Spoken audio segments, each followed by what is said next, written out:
Ja, wird eben heute den Vortrag gestalten und wird eben dann auch übersetzt werden. Genau, und von daher würde ich sagen, erstmal nochmal vielen Dank an alle, die da sind, und dann darf Ivana jetzt gerne mit ihrem Vortrag beginnen und gern zu Beginn auch noch ein paar Worte zu sich sagen, um sich vorzustellen. Pero primero te traduzco un poco la introducción. Ok, Melanie ha introducido brevemente a Amnesty International, el grupo que trabaja de manera voluntaria con el tema de El Salvador, sobre todo el tema de derechos humanos, que los abusos de derechos humanos han aumentado severamente últimamente, sobre todo con el estado de sitio. Y eso también tiene su impacto en los defensores de derechos humanos, y por eso también la invitamos a Ivania. Ella tuvo que salir por la represión, ahora vive en España. Ella es vocera de UNIDEC y va a hacer la presentación hoy. Y bueno, gracias a todos que están aquí presentes, y con eso le doy la palabra a Ivania. Muchas gracias. Voy a compartir la presentación y un poco precisamente abonando. Soy Ivania Cruz, abogada y vocera de UNIDED, como también fui abogada de presos políticos desde el año 2021. Guten Abend, ich bin Ivania Cruz. Herzlichen Dank für die Einladung. Ich habe jetzt schon meine Präsentation hier auf dem Bildschirm geteilt. Ich bin, wie gesagt, Anwältin und Sprecherin von UNIDEC, und ich bin auch sehr lange Verteidigerin von politischen Gefangenen gewesen. Agradezco a Amnistía Internacional y a todas las personas que están presentes, interesadas en la situación actual de El Salvador, que precisamente está viviendo una persecución política a las organizaciones civiles y a las y los defensores de derechos humanos. Nochmals herzlichen Dank an Amnesty für die Einladung und an alle Anwesende. Die Situation in El Salvador ist gekennzeichnet von Verfolgung von sozialen Organisationen, von Menschenrechtsverteidigern und auch von der politischen Opposition. Bueno, como UNIDED, que es la Unidad de Defensa de Derechos Humanos y Comunitarios de El Salvador, nace desde el año 2019 como una organización para brindar servicios jurídicos, social y comunitarios. UNIDEC wurde 2019 gegründet und ist eine Organisation, die juristische, soziale und gemeinschaftliche Unterstützung anbietet. Precisamente conformado por abogados independientes y líderes comunitarios de 8 comunidades en diferentes departamentos: La Paz, La Libertad, San Vicente, Santa Ana y San Salvador. Mit dem Ziel, Menschenrechte zu verteidigen und zu schützen und aufzuklären. Die Organisation besteht aus unabhängigen Anwälten und Anwältinnen und Gemeindeleiter und Leiterinnen aus verschiedenen Regionen des Landes, insbesondere aus den Departementen La Paz, La Libertad, San Vicente, Santa Ana und San Salvador. Esta organización nace en base a la necesidad de muchas comunidades en amenaza de desalojo, que hasta el año 2019 y 2022 atendíamos a 1.200 familias.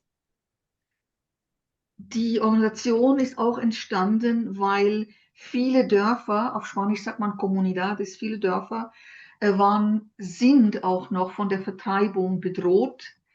Und es hat begonnen mit der Unterstützung für 1200 Familien, die von der Vertreibung bedroht waren.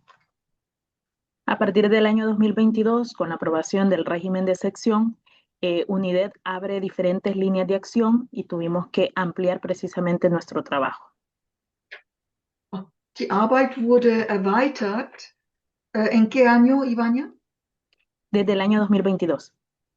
Also seit 2022 wurde die Arbeit ausgeweitet.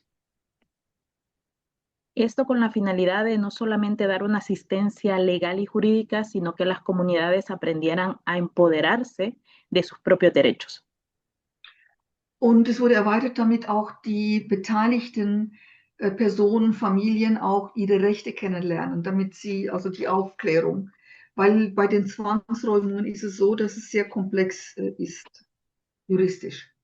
Y Vania, una breve, puedes poner en modo de presentación, entonces se mira mejor la presentación ahí abajo en el cuadrito. Disculpa. ¿Vale?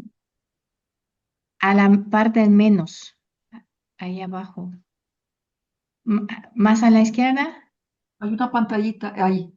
Vale. ¿Eh? No. Ya, gracias. Gracias.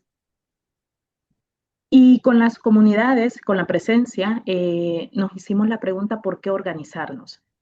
Existía mucho desconocimiento por parte de muchas familias sobre cuáles eran sus derechos humanos. Und wie gesagt, viele Familien wussten gar nicht, welche Rechte sie haben, und sie mussten zuerst aufgeklärt werden über die bestehenden Rechte.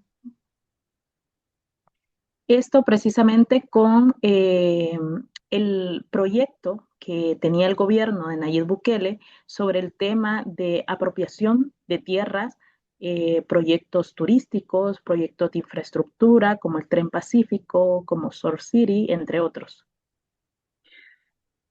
Die Regierung, die Bukele-Regierung, hat große touristische Megaprojekte geplant, und deswegen werden auch viele Familien vertrieben, zwangsvertrieben. Diese touristischen Projekte, es betrifft auch zum Beispiel den Zug des Pazifik, Surf City, sind verschiedene Großprojekte. Entre algunos casos que UNIDED llevaba es, por ejemplo, el de la isla Tasajera, que existe una parte que es reserva natural y pretenden realizar un proyecto como el Cancún del Salvador. Ein Projekt, wo UNIDEC die betroffenen Familien unterstützt hat, das betrifft die Isla Tasajera. Das ist eine Insel, die ist im Lempa-Delta. Und auf dieser Insel, das ist ein Naturreservat, ein geschütztes Gebiet, aber da soll ein großes, so das salvadorianische Cancún gebaut werden.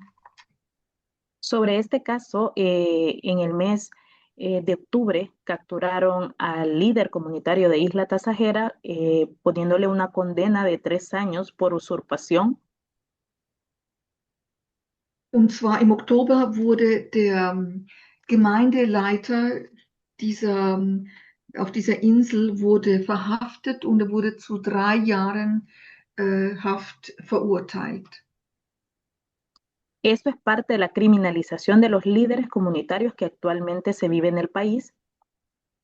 Das ist Teil der Kriminalisierung, die wir derzeit in El Salvador erleben, dass die Menschen, die sich wehren, einfach verhaftet werden und ins Gefängnis gesteckt werden. Es así que muchas comunidades actualmente están en una situación vulnerable. También se han encarcelado a defensores ambientales, y uno de los casos de criminalización de UNIDED precisamente nace de otra comunidad llamada La Floresta. Auch UNIDEC ist betroffen, und zwar es werden nicht nur die direkt betroffenen Familien oder Gemeindeleiterinnen verhaftet, sondern auch die Umweltaktivisten und Aktivistinnen und die Menschenrechtsverteidiger und Verteidigerinnen. In diesem Fall, was Ivania gerade zu schildern beginnt, geht es um La Floresta. Das ist ein Dorf, welches auch wo die Leute zwangsvertrieben werden. Esta comunidad La Floresta, ubicada en el departamento de La Libertad, las personas tienen de residir 20 y 30 años y se realizaban procesos civiles para la apropiación de su título de propiedad. Die Menschen dort in La Floresta leben seit 20 bis 30 Jahren dort, Und sie haben begonnen, jede Familie hat dann begonnen, ihre Situation zu legalisieren, weil es gibt die Möglichkeit laut Gesetz, dass wenn man dort eine bestimmte Zeit lang gewohnt hat, man das nachweisen kann, dass es El, legalisiert wird. Pardon. el Ministerio de Vivienda junto a los empresarios amenazaron con el régimen de excepción si las personas no deshabitaban el lugar y al existir una resistencia, precisamente capturaron a 25 personas que habitaban. Es wurden 25 Familienmitglieder, Personen wurden verhaftet mit dem Vorwand, dass sie sich weigern, diesen Ort zu verlassen. Und es sind also der Besitzer und die Polizei, die haben die dann verhaftet. El 25 de febrero capturaron a uno de nuestros voceros, Fidel Zavala, quien ese mismo día había presentado una denuncia en la Procuraduría para la Defensa de los Derechos Humanos por las detenciones de estos líderes. Fidel Zavala ist Mitglied von UNIDEC und er ist auch Menschenrechtsverteidiger.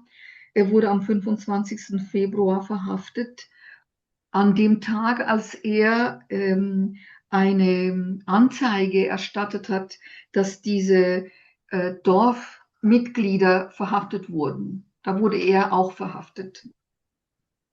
Fidel Zavala, además de ser vocero de UNIDED, fue el primer persona después de estar 13 meses detenidos de denunciar las torturas y la corrupción de centros penales.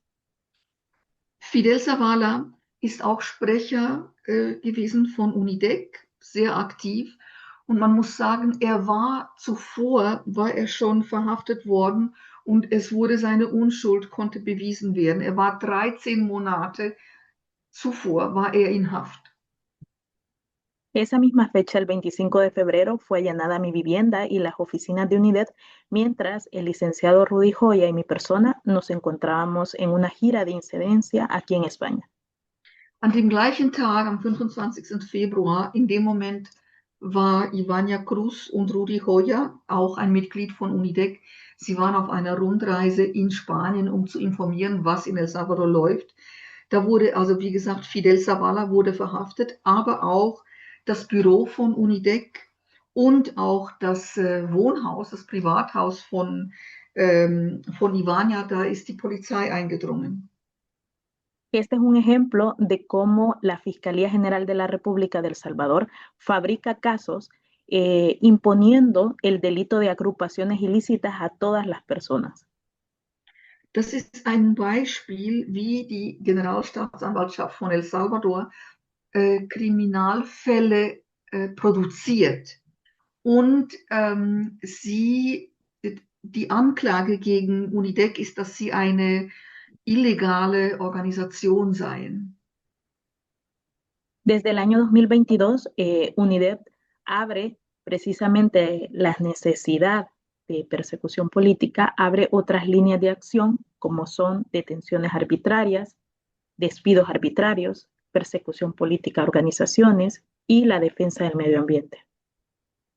Also UNIDEC hatte ja als Organisation verschiedene Arbeitslinien eingerichtet aufgrund auch der Notwendigkeit, also zum Beispiel Verteidigung von entlassenen Personen oder von Kriminalisierung, Verteidigung von Organisationen, von sozialen Organisationen, die zu Unrecht kriminalisiert werden. En detenciones arbitrarias existen más de 86,000 personas detenidas desde el año 2022 hasta la fecha. Im Bereich willkürliche Verhaftungen, wir sprechen heutzutage von 86.000 Verhafteten seit 2022. De estas detenciones arbitrarias, las organizaciones hemos documentado que el 30% son precisamente detenciones injustas y UNIDED llevaba la defensa de 200 personas. 30% dieser Verhaftungen, von diesen 86.000, sind ungerechtfertigte Verhaftungen, also ohne irgendeine Anklage. Und UNIDEC verteidigt 200 von diesen Personen. En la persecución política inicia desde el año 2021 en diferentes sectores. Die politische Verfolgung beginnt in verschiedenen Sektoren. Primero a ciertos partidos políticos opositores a Bukele, en segundo lugar a los sindicalistas y en tercer lugar hasta lo que hemos llegado hoy en día a las organizaciones civiles.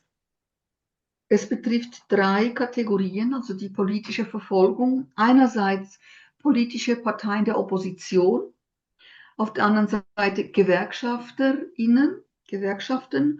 und Organisationen, jetzt auch NGOs und verschiedenste Organisationen. Esta judicialización de la política, Bukele lo logra al tener la mayoría en la Asamblea y poderle dar un golpe de Estado a la Corte Suprema de Justicia y las diferentes reformas al Código Penal. Also dieses Lawfare, auf Spanisch sagt man Judicialización, das ist also Lawfare. Dies ist möglich in El Salvador, weil Bukele, also der Präsident, seine Partei hat die Mehrheit im Parlament, stellt die Mehrheit. Und er hat auch einen Putsch veranstaltet gegen das Justizwesen und kontrolliert somit das Justizwesen. Realizó la sustitución del 60% de los jueces de la Administración de la Justicia. Also er hat 60% der Richter und Richterinnen ersetzt. Y eso hizo la consolidación total de todo el poder estatal del país. Und somit ist die Gewaltenteilung aufgehoben, weil der Präsident natürlich kontrolliert die Exekutive, ist klar, aber auch das Parlament, die Legislative und die Judikative, das Justizwesen. En el país no existe independencia judicial, no existen instituciones, todas alineadas al régimen de Bukele. Es gibt keine Unabhängigkeit in der Rechtsvertretung, in der öffentlichen Rechtsvertretung in El Salvador. Es ist alles unter der Macht des aktuellen Präsidenten Bukele. A pesar de tener esa desconfianza en las instituciones públicas, UNIDED puso a prueba el sistema y precisamente documentó y presentó denuncias ante la Fiscalía y ante la Procuraduría de muchas personas que están en situación de vulnerabilidad. Und UNIDEC hat diese Fälle gesammelt und hat, also das sind alles Fälle, die das Rechtswesen betreffen und die Rechtsvertretung für die Menschen betreffen. Und UNIDEC hat diese Fälle der Staatsanwaltschaft übergeben. Desde la llegada de Bukele ha mantenido un discurso de odio e intolerancia contra los que él considera su adversario. Also unter der Regierung von Präsident Nayib Bukele wird eine Sprache, das ist eine Hasstirade die ganze Zeit und politische Intoleranz gegenüber denen, die er als Gegner und Gegnerinnen betrachtet. De esa manera engañó a la población para tener la mayoría en el Parlamento y poder realizar todas estas acciones. Also auch mit Falschinformationen, falsche Vorwände gegenüber der Bevölkerung, damit sie ihm glauben, hat er mit gerichtlichen Schritten zunehmend eine Kampagne der politischen Verfolgung inszeniert gegen die Oppositionelle und Menschenrechtsverteidigerinnen.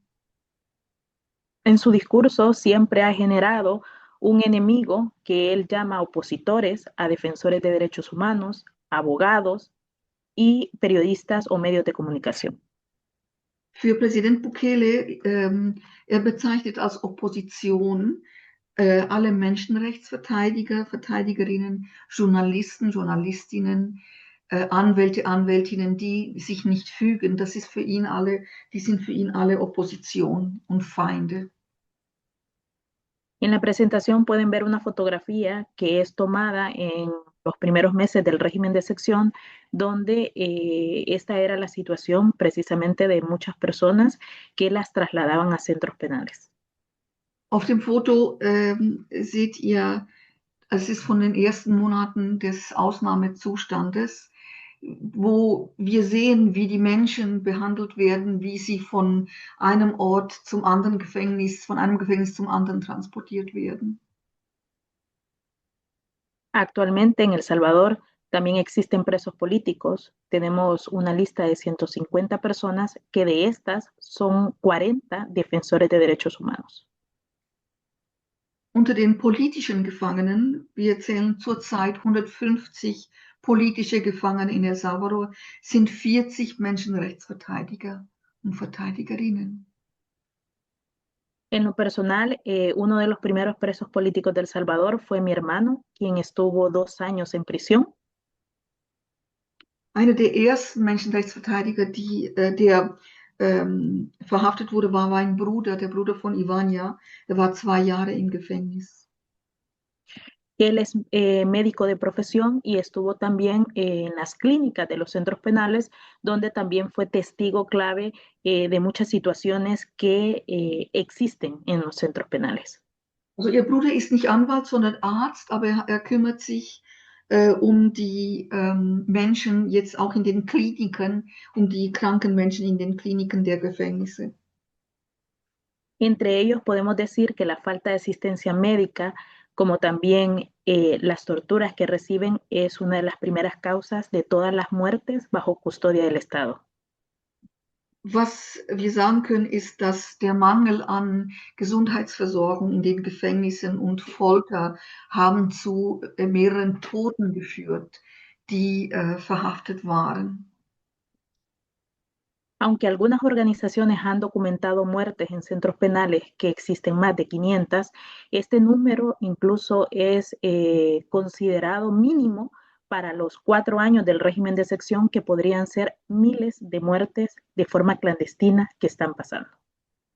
Wir gehen von mindestens im Moment 500 Personen aus, die während der Haft gestorben sind. Es können aber auch Tausende sein, weil es besteht ja keine Kontrolle, es besteht keine Transparenz von diesen Tausenden von Menschen, die verhaftet wurden. Also viele sind unauffindbar. La información que obtenemos es por medios de comunicación o por el trabajo de las organizaciones civiles, porque de parte del gobierno no existe reportes ni informes oficiales a la fecha. Es gibt keine Transparenz von Seiten der Regierung. Es gibt keine Berichte, öffentlich zugängliche Berichte der Regierung über diese Toten im Gefängnissystem. Wir erfahren als UNIDEC, erfahren wir aus den Medien und von Organisationen, die sich um die Situation kümmern. Con esta represión, desde el año 2025, Bukele comienza a capturar a ciertas personas que son figuras claves en la denuncia de los derechos humanos. Bukele hat begonnen, die Unterdrückung gezielt gegen Menschenrechtsverteidiger und Verteidigerinnen. Das ist jetzt in diesem Jahr, das hat zugenommen, 2025, und zwar auch mit sehr bekannten Menschenrechtsverteidigern. Wir haben schon Fidel Zavala erwähnt von UNIDEC. Wir müssen Ruth Lopez erwähnen, eine sehr bekannte Menschenrechtsanwältin und Anwältin gegen Korruption von Cristosal, Alejandro Enrique José Ángel, Enrique Anaya und verschiedenste, und auch der Anwalt Rudy Hoya und Ivania Cruz, die ins Exil gezwungen wurden. En el mes de mayo se reportaron 80 personas entre periodistas y defensores de derechos humanos que han abandonado el país. Im Monat Mai diesen Jahres haben wir 80 Personen gezählt, die ins Exil gezwungen wurden. Das sind vor allem auch Journalisten und Menschenrechtsverteidigerinnen. Estos son algunos de los rostros de las personas que mencionamos y las organizaciones a las cuales cada uno de ellos pertenece.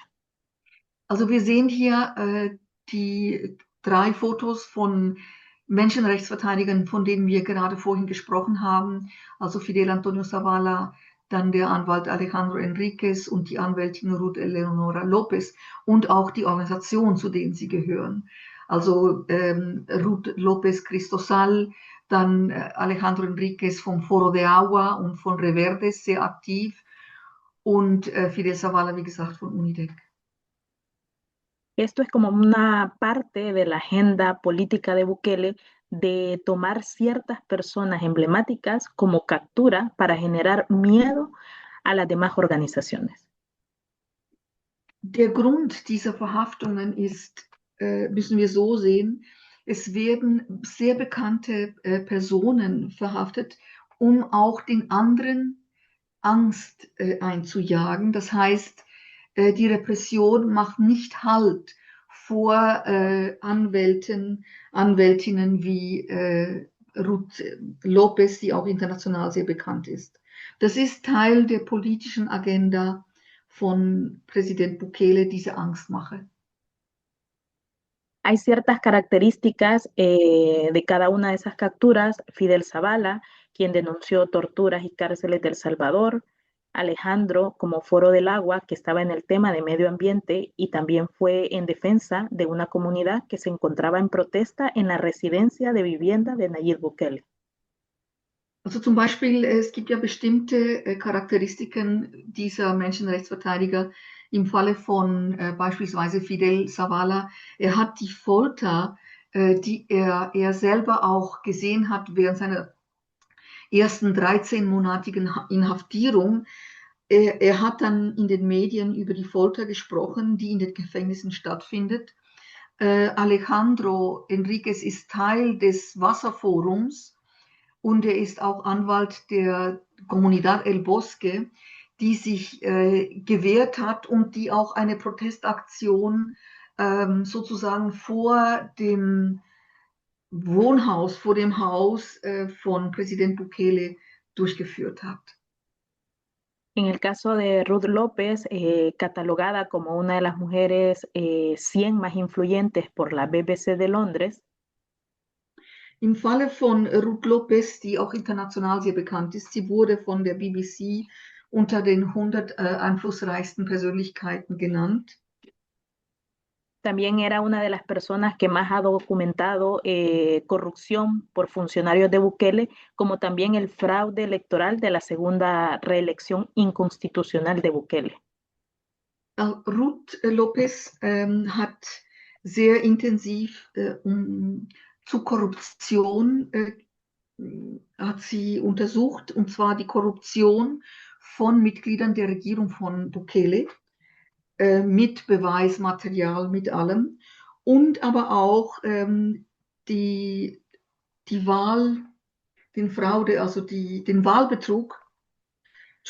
Wahlbetrug bei der zweiten unrechtmäßigen Wahl von Bukele, weil er hätte ja nur einen Durchgang machen können als Präsident, und diese zweite Wahl war verfassungswidrig. Nosotros, el licenciado Rudy Joya y mi persona, como voceros, prácticamente nos obligaron al exilio porque no teníamos planeado salir del país, sino que fue bajo este contexto de no poder regresar a nuestro país. Und zwar Ivania Cruz und auch der Anwalt Rudy Joya von UNIDEC wurden ins Exil gezwungen. Sie hatten, das war nicht ihr Plan, das war nicht vorgesehen, dass sie sich ins Ausland absetzen, aber sie können im Moment nicht zurück in ihr Land. Aprovechando nuestra ausencia y poder allanar de forma ilegal nuestra oficina, en el cual nosotros habíamos denunciado a 20 funcionarios públicos por corrupción y llevábamos casos importantes como el denominado por COSADI. Und ich habe erwähnt, Ivania hat erwähnt, dass das Büro von UNIDEC, auch von der Polizei, es wurden Materialien, Unterlagen beschlagnahmt. Das war in Abwesenheit von Ivania und Rudy. Und sie haben die 20 Regierungsmitglieder der Korruption, also UNIDEC hat diese Beweismaterialien zusammengetragen. Das sind 20, und aber auch zum Fall COSAVI. Das ist ein großer Korruptionsfall in El Salvador.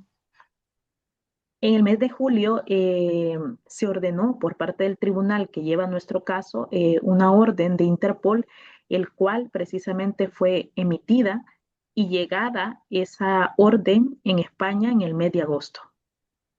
Im Juli wurde von El Salvador ein internationaler Haftbefehl über Interpol erlassen gegen Ivania und Rudi. Und im August haben sie dann davon erfahren in Spanien. En el mes de septiembre, ambos como profesionales nos tocó enfrentar audiencia nacional en los tribunales de Madrid. Im Monat September mussten beide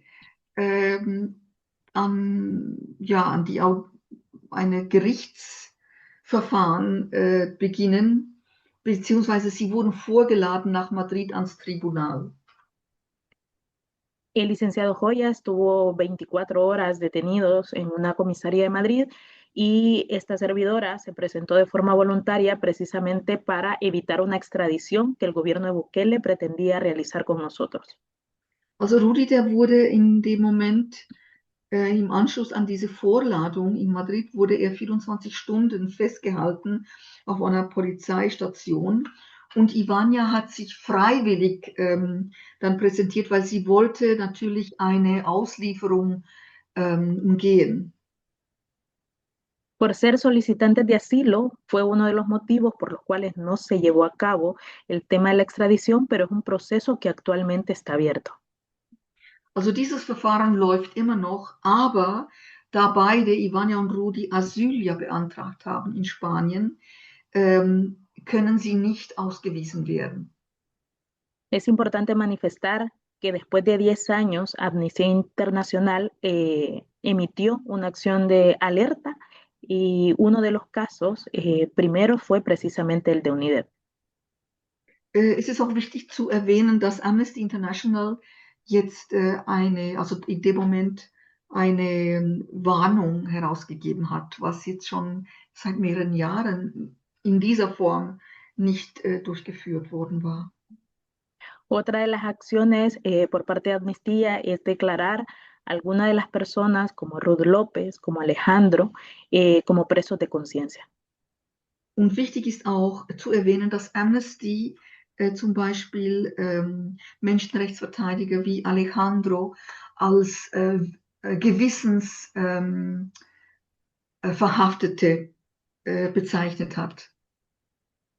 Hace unos días, expertos de Naciones Unidas han emitido un comunicado considerando el tema de la Interpol y el proceso que estamos enfrentando como una represión transnacional. Es ist auch wichtig zu erwähnen, dass die Vereinten Nationen, die haben jetzt dieses Verfahren, was die salvadoranische Regierung eingeleitet hat auf internationaler Ebene mit Interpol, die UNO bezeichnet es als transnationale Repression und Verfolgung. La relatora de Derechos Humanos de Naciones Unidas emitió un informe solicitando al gobierno de El Salvador una respuesta dando un plazo de 60 días. Die Menschenrechtsberichterstatterin der UNO hat einen Bericht veröffentlicht, wo sie der salvadoranischen Regierung 60 Tage Frist gibt, damit sie auf die Punkte in diesem Bericht antwortet. El gobierno de El Salvador no respondió a dicho informe y por eso está público para que se conozca sobre el caso La Floresta. Die salvadoranische Regierung hat aber nicht geantwortet und das heißt, dieser Bericht ist öffentlich auch zugänglich. Betrifft auch den Fall von La Floresta, den eingangs Ivania erwähnt hat.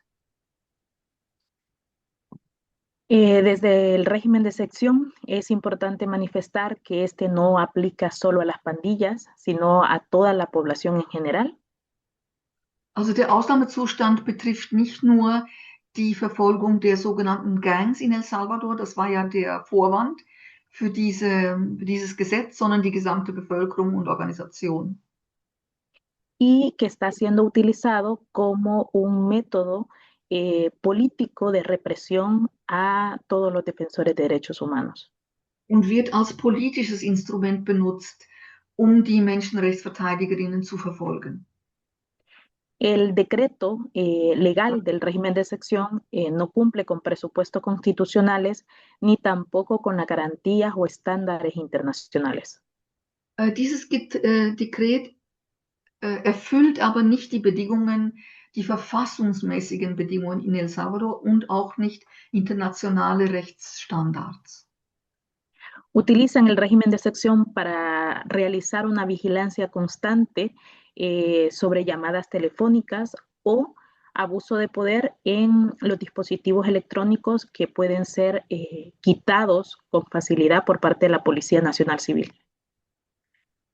Dieser Ausnahmezustand wird zum Beispiel benutzt für eine konstante Überwachung von Oppositionellen, von Menschenrechtsverteidigerinnen, von Organisationen, und zwar auch ihre Mobiltelefone, zum Beispiel auch, dass die Polizei kann diese Geräte konfiszieren.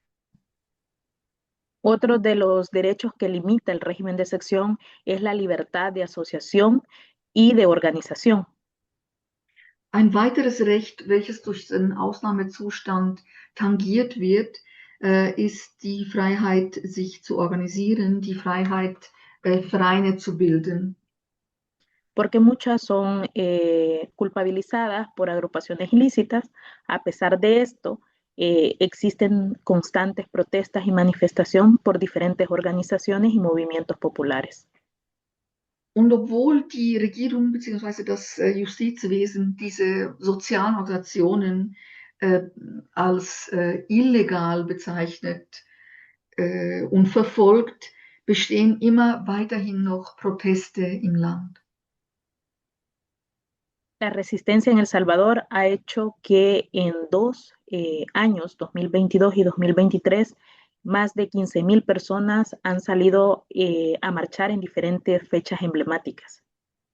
Trotz des Ausnahmezustandes besteht der Widerstand nach wie vor in El Salvador. Also zum Beispiel in den Jahren 2022 und 2023 waren rund 15.000 Menschen an verschiedenen wichtigen Daten und zu wichtigen Themen in El Salvador haben sie protestiert. Las reformas penales realizadas a iniciativa de la Fiscalía General de la República, existe contradicción con garantías judiciales como el artículo 8 de la Convención Americana de Derechos Humanos. Zum Beispiel die Rechtsreformen, die Generalstaatsanwaltschaft initiiert hat. Es betrifft zum Beispiel Artikel 8, ist entgegen der Konvention, der amerikanischen Konvention, der Menschenrechtskonvention. Con la excusa de seguridad, también la Fuerza Armada está jugando un papel que le corresponde a la Policía Nacional Civil.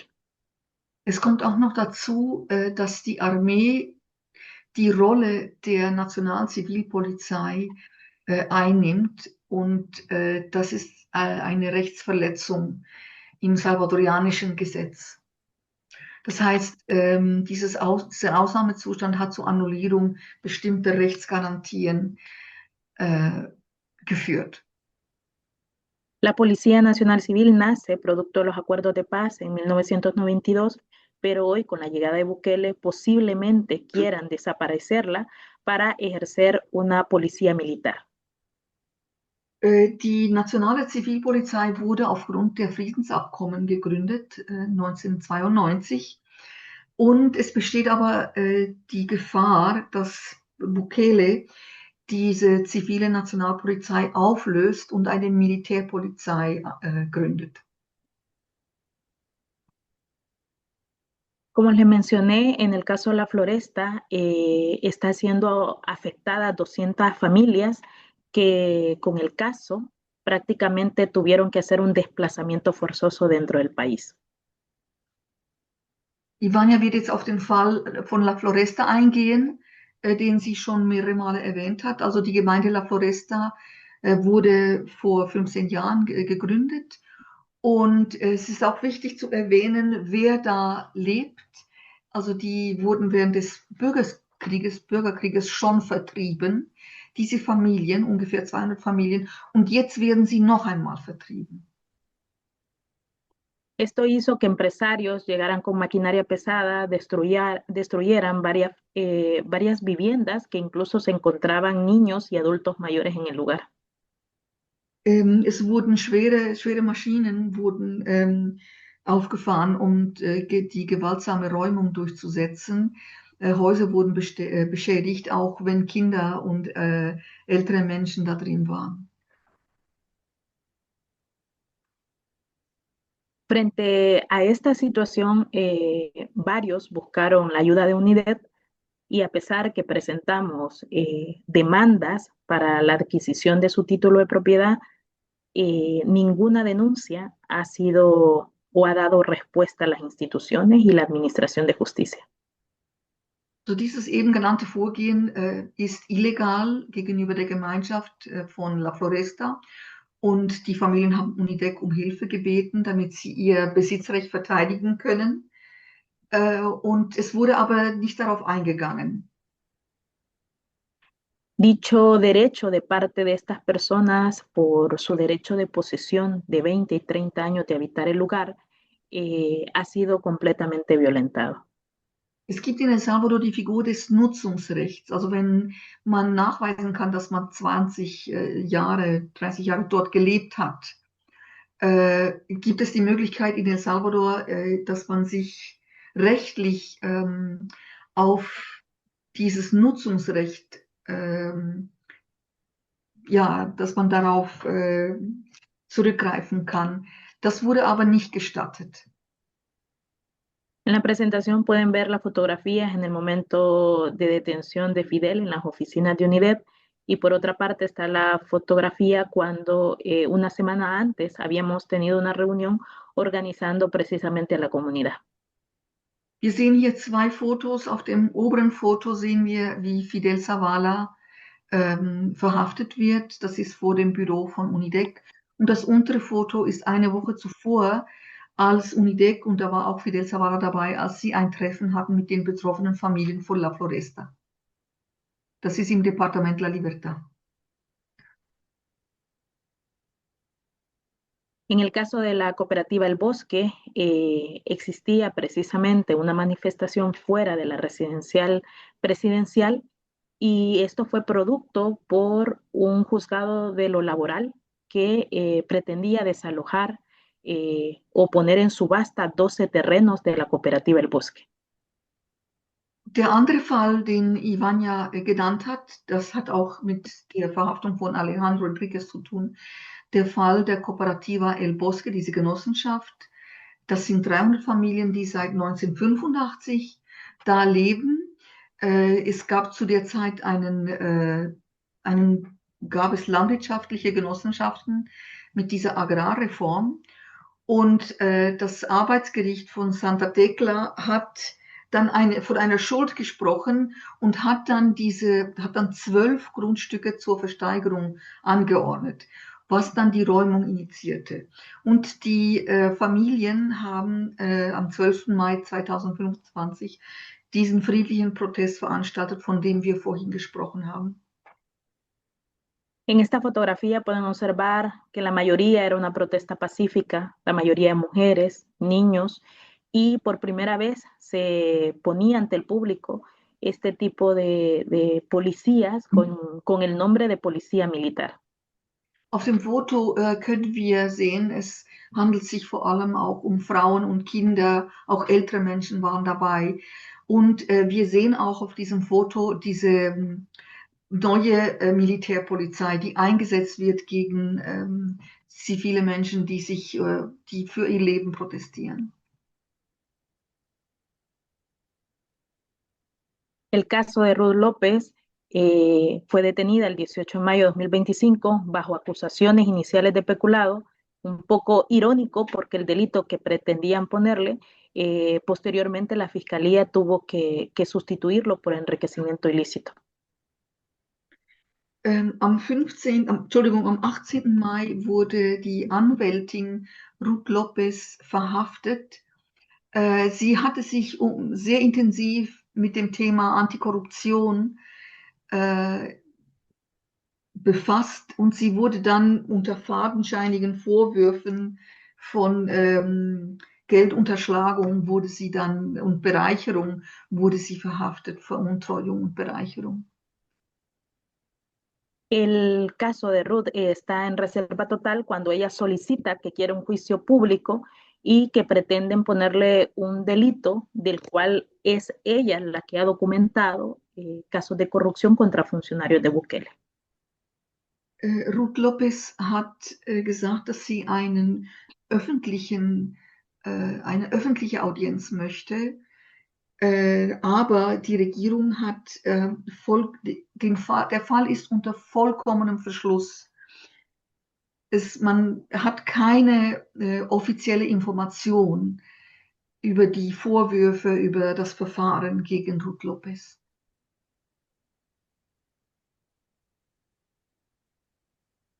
Otro de los puntos importantes en esta criminalización de las organizaciones es la reciente aprobación en el mes de mayo de la Ley de Agentes Extranjeros.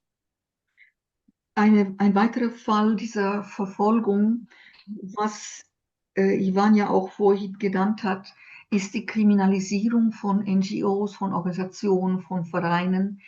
Und es wurde im Mai dieses Gesetz über ausländische Agenten erlassen. Esta ley ha permitido el cierre de espacios cívicos en El Salvador, también el tema de incluir un impuesto del 30% de los fondos internacionales a las ONGs. Also dieses Gesetz sieht vor die Kontrolle der Organisationen und hat aber auch dazu geführt, dass einige das Land verlassen haben, dass einige geschlossen werden mussten. Es ist auf der einen Seite ein administratives Kontrollgesetz, würde ich sagen, aber es wird auch in dem Gesetz ist auch vorgesehen, dass die Organisationen von den internationalen Entwicklungsgeldern, die sie bekommen, dass sie 30% an die Regierung abgeben müssen. Actualmente existen 5 medios de comunicación que han tenido que dar su cierre en las operaciones en el país. Im Moment sind 5 salvadorianische Medienorganisationen, alternative Medienorganisationen, mussten ihre Büros schließen in El Salvador.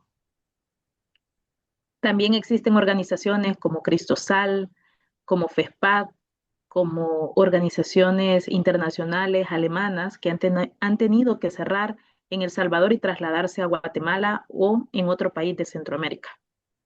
Also es gibt auch Organisationen wie Cristosal, da wo Ruth Lopez gearbeitet hat. Das ist eine Menschenrechtsorganisation, die hat ihre Büros schließen müssen. In San Salvador arbeitet jetzt von Guatemala aus.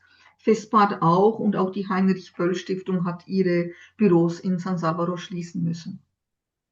No solamente pretende imponer sanciones penales, criminalizar organizaciones, sino también evitar tener recursos para que éstas funcionen dentro de la documentación y la denuncia que venían realizando.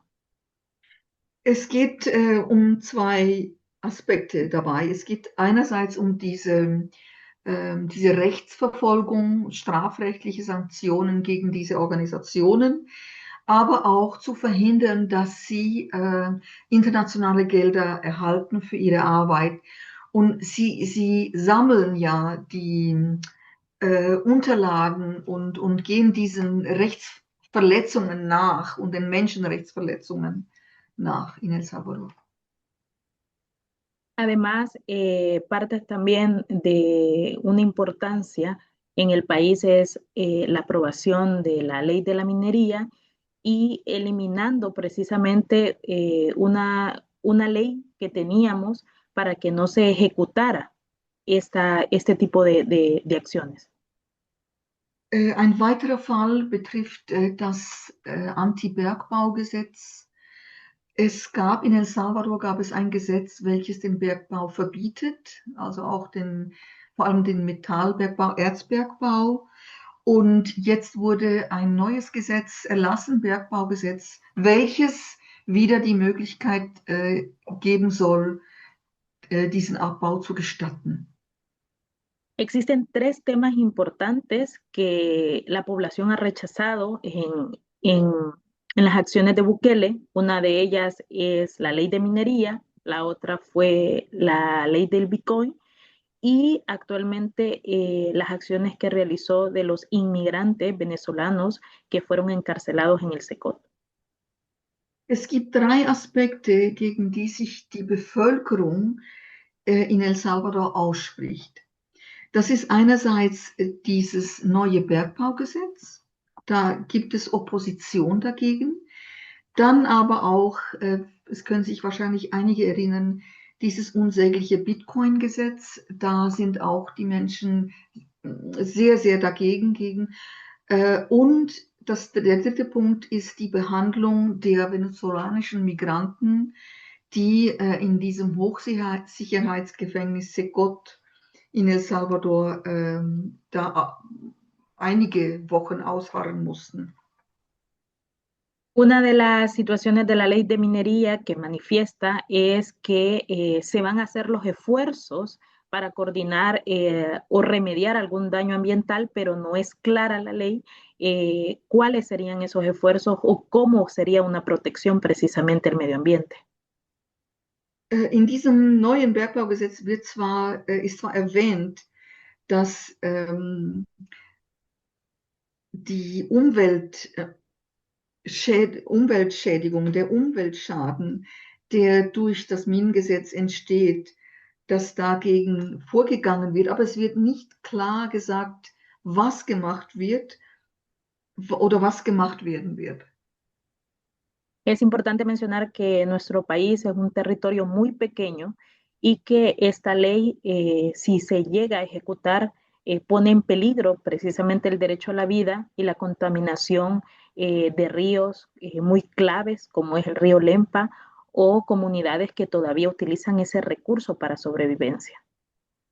Durch den Einsatz von Chemikalien wie Cyanid und Quecksilber in diesen Bergbauprozessen sind die Umweltschäden sehr hoch und das Land El Salvador ist sehr, sehr klein, wie wir wissen. Das heißt, durch dieses Gesetz wird das Leben der Menschen und die Umwelt wird in Frage gestellt und es wird ein hoher Umweltschaden ist die Folge davon. Esta presentación estaban unas imágenes precisamente de las manifestaciones que he mencionado que han sido importantes dentro del país, a pesar de tener régimen de sección, la población sigue manifestándose en contra de las políticas de Bukele. Diese Fotos sind Beispiele dafür, was Ivan ja vorhin erwähnt hat, dass trotz des Ausnahmezustandes, dass die Bevölkerung trotzdem protestiert. Also wir sehen hier Bilder gegen das Minengesetz und für das Leben, Frauen, die auf die Straße gehen, Feministinnen, die sich wehren, Movir, die Organisation, die Menschen verteidigt, die unrechtmäßig verhaftet sind. Da steht Nein zur Kriminalisierung der Organisation, Freiheit für Fidel Zavala als Beispiele. En este 25 de noviembre, como Día Internacional de No Violencia contra las Mujeres, para mí es importante también reflejar algunos números y datos que existen en El Salvador. Heute ist der 25. November, das heißt der internationale Tag gegen Gewalt an Frauen. Und Ivania möchte am Beispiel El Salvador ein paar Daten und Zahlen mitteilen. Hasta abril de este año tenemos documentado 13.000 mujeres detenidas en el régimen de sección. Bis April diesen Jahres sind 13.000 Frauen im Rahmen des Ausnahmezustandes verhaftet worden. Durante este tiempo se cerró la cárcel que era exclusiva a las mujeres, teniendo actualmente cárceles mixtas en El Salvador. Das ehemalige Frauengefängnis von Ilopango wurde geschlossen und zurzeit sind es gemischte Gefängnisse. Also Esto está provocando que exista dentro de cárceles violaciones constantes, violaciones sexuales a mujeres, abortos clandestinos, condiciones de mujeres embarazadas que han tenido sus hijos dentro de centros penales, 4 bebés que han fallecido. Die Situation der Frauen im Gefängnis ist schrecklich. Sie wissen von vielen Vergewaltigungen innerhalb der Gefängnisse, die auch Fehlgeburten, die Frauen erleiden Fehlgeburten. Viele sind schwanger und es sind 4 4 Babys sind gestorben, die im Gefängnis geboren wurden. Además, existe una prolongación en los juicios, que esto está ocasionando que mujeres y toda la población encarcelaria tenga una pena anticipada que ya cumplió 3 años detenidas y detenidos. Was auch wichtig ist, dass diese Gerichtsverfahren nicht stattfinden. Das heißt, sie sind seit 3 Jahren im Gefängnis und das ist eine Haft, die ohne Urteil schon im Gefängnis, wo sie im Gefängnis jetzt diese Zeit gewesen sind, 3 Jahre. Antes existían 200 programas sociales, entre ellos a favor de las mujeres y de la niñez, en el cual Nayib Bukele ha cerrado todo ese tipo de espacios y programas que las mujeres se encuentran obviamente desprotegidas y que su máximo opresor actualmente es el Estado salvadoreño. Früher gab es 200 soziale Programme für Frauen, spezifisch für Frauen und aber auch für Kinder. Und Präsident Bukele hat diese alle geschlossen. Asimismo, las mujeres que están tomando el papel de resistencia en las calles, las madres, las hermanas, las hijas, también están conllevando una carga extra sobre todo el tema económico por tener familias detenidas. Was auch wichtig zu erwähnen ist, dass die Frauen, die auch die wirtschaftliche, diesen Druck auch aushalten müssen, weil sobald ein Familienmitglied im Gefängnis ist, sind sie verpflichtet, Lebensmittelpakete abzugeben und sie haben dieses Geld nicht und sie sind gezwungen, damit ihre Familienangehörige am Leben bleiben, die Medikamente abzugeben und wie gesagt die Lebensmittelpakete. La impunidad en El Salvador sobre el tema de las mujeres sigue prevaleciendo. El mes pasado existió la muerte de Jessica Solís en el centro histórico, ocasionado por un soldado, por un militar, y hasta la fecha la Fiscalía de El Salvador no pretende realizar proceso contra esta persona. Weiterhin müssen wir erwähnen die Straflosigkeit bei Gewalt gegen Frauen und in diesem Fall erwähnt Ivania die Ermordung von Jessica Solís im Zentrum von San Salvador durch einen Soldaten. Und die Staatsanwaltschaft weigert sich bis heute, da eine Untersuchung zu veranlassen. Termino mi presentación con decir, y en honor al tiempo exacto que tenemos, con alto a la persecución política en El Salvador, ni una menos. Y muchas gracias por su atención. Estoy a la orden para cualquier duda o consulta. Ivania endet ihre Präsentation und zwar, dass sie fordert, dass die Gewalt gegen Frauen aufhört und Schluss mit dem Ausnahmezustand und das Ende der Repression gegen die Menschen in El Salvador. Defender derechos humanos no es delito. Die Verteidigung der Menschenrechte ist kein Verbrechen.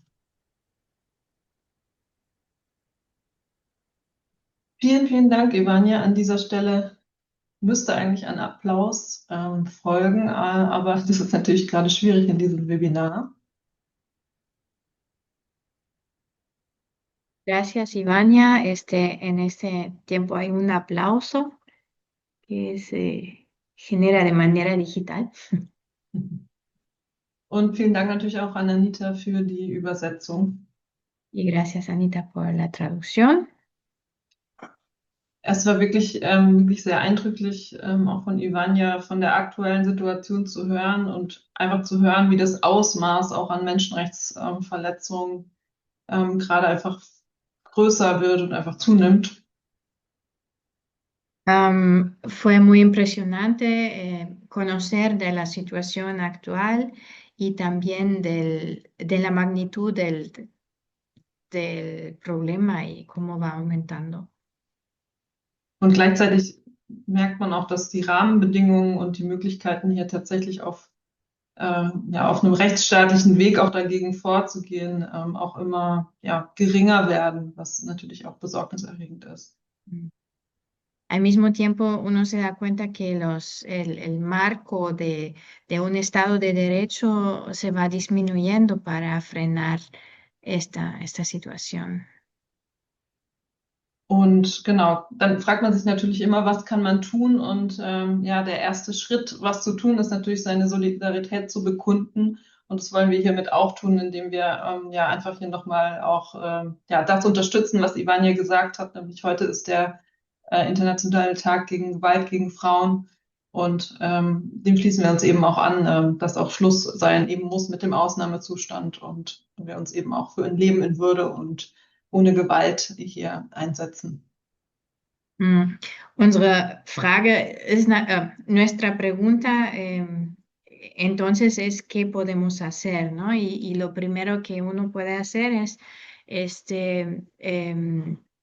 manifestar su solidaridad, y eso queremos hacer aquí, y estamos apoyando en ese Día Internacional contra la violencia contra mujeres también, y estamos reivindicando una vida en dignidad y sin violencia, y que es ese el régimen de excepción. Genau, und bevor wir jetzt zur Fragerunde auch weitergehen, eben hat ja Ivania auch schon gesagt, dass auch Amnesty sich eben einsetzt für verschiedene gegen verschiedene Menschenrechtsverletzungen, aber aktuell natürlich auch sehr für die politischen Gefangenen, die sie auch genannt hat. Antes que pasamos a las preguntas, también quiero apoyar lo que ya dijo Ivania, que Amnistía Internacional apoya los derechos humanos y actualmente también los presos políticos. Genau, und gerade eben, es gibt verschiedenste Aktionen gerade zu Ruth Lopez, Alejandro und José und auch Fidel Zavala. Und am Schluss werden wir auch noch mal ganz kurz auf die genauen Aktionen eingehen. Aber wer schon mal schauen will, also auf unserer Internetseite, also auf amnestyelsalvador.de, findet man auch sehr viele Möglichkeiten und Informationen auch zur aktuellen Arbeit von Amnesty. Y tenemos actualmente diferentes acciones para Ruth López, Alejandro, José Zavala. Al final vamos a presentar un poco las acciones detalladas, pero quienes quieran ver ya en nuestra página web de Amnesty International El Salvador.de, ahí están todas las acciones que tenemos actualmente. Genau, vielen Dank. Damit würden wir erstmal die Aufzeichnung stoppen und